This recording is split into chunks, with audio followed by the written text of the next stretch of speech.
Beh, xong group sơ sơ đấy, phục mà bọn dươngទាំងអស់គ្នាណាបាទហ្នឹងហើយសូមស្វាគមន៍មកកាន់កៅតម្រុយឆ្នោតយួនប្រចាំថ្ងៃដែលពុកម៉ែបងយើងតែងតែលេងម៉ោង4បាទម៉ោង6ហ្នឹងណាបាទគឺថាថ្ងៃថ្មីរបស់យើងក៏បានឈានចូលមកដល់ទៀតហើយសម្រាប់ថ្ងៃទី26ណាបាទខែ6ឆ្នាំ2026បាទអញ្ចឹងអេមីនក៏បានត្រៀមលេខតម្រុយថ្មីដូចគ្នាដើម្បីមកចែកជូនដល់ពុកម៉ែបងយើងបានយកទៅកំសាន្តលេងទាំងអស់គ្នាណាបាទក៏លេខមើលថ្ងៃចាស់គឺថាតម្រុយមានចូលបាទចូលបានទាំងលេខអូចូលបានទាំងលេខត្រង់តែម្ដងនិយាយលេខបុកចូលចំមកក្រប36ណាបាទហ្នឹងអញ្ចឹងកុំឲ្យខាត់ពេលរបស់ពុកម៉ែបងយូរណាបាទអេមីនក៏សូមចិត្តទាំងអស់គ្នាកុំភ្លេចជួយចុច like ដូចចុចមេដៃមេជើងជាពិសេសកុំភ្លេចជួយចុច subscribe និងបើកសញ្ញារូបកណ្ដឹងមកកាន់ channel បាទរបស់ admin ម្នាក់មួយផងដើម្បីបាទក្រុមបានជាការផ្ដល់នូវកម្លាំងចិត្តក៏ដូចជាការលើកទឹកចិត្តមកកាន់ admin ដូចគ្នាណាពុកម៉ែបងយើងបាទអញ្ចឹងយើងមកធ្វើការឲ្យតម្រុយយកតែម្ដងទៅបាទកុំឲ្យថាយើងមាននិយាយច្រើននិយាយវែងណាបាទបាទអញ្ចឹងសម្រាប់ថ្ងៃថ្មីណាពីរលេខគឺមានឲ្យពុកម៉ែបងយើងបាទ36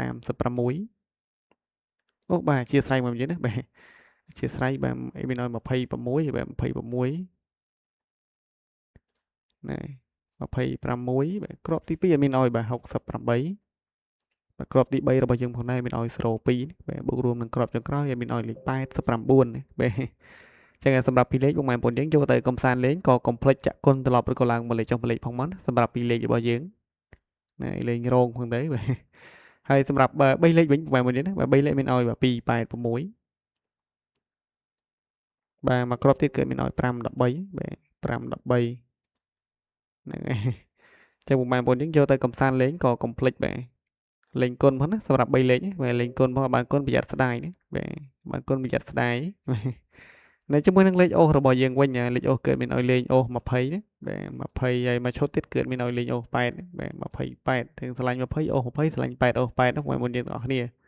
បាទលេងបានគ្រប់ប៉ុស្តិ៍ហ្នឹង A B C D អូសទៅដល់ហូក៏បានដែរបាទហើយមានឲ្យលេងសម្រាប់ទៅម៉ោង4និងម៉ោង6ទេណាតែបើសិនជាឆ្លាញ់ឬក៏ពេញចិត្តនៅលេខតម្រូវរបស់mìnhក៏អាចយកទៅលេងបានគ្រប់ម៉ោងផងដែរណាបាទមិននិយាយទាស់ខុសមិននិយាយមានបញ្ហាអីទេ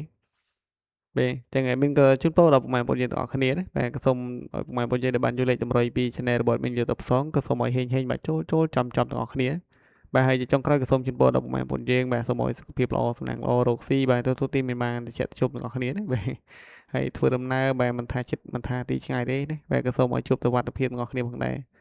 បាទអញ្ចឹងសម្រាប់តម្រុយថ្ងៃថ្មីរបស់ admin គឺមានតែប៉ុណ្ណេះឯងបាទ admin ក៏សូមគោរពលាពុកម៉ែបងប្អូនយើងចាំជួបគ្នាជាមួយនឹង admin នៅវីដេអូថ្ងៃស្អែកបន្តទៀតផងដែរបាទ admin សូមអរគុណណាបាទសូមគោរពលា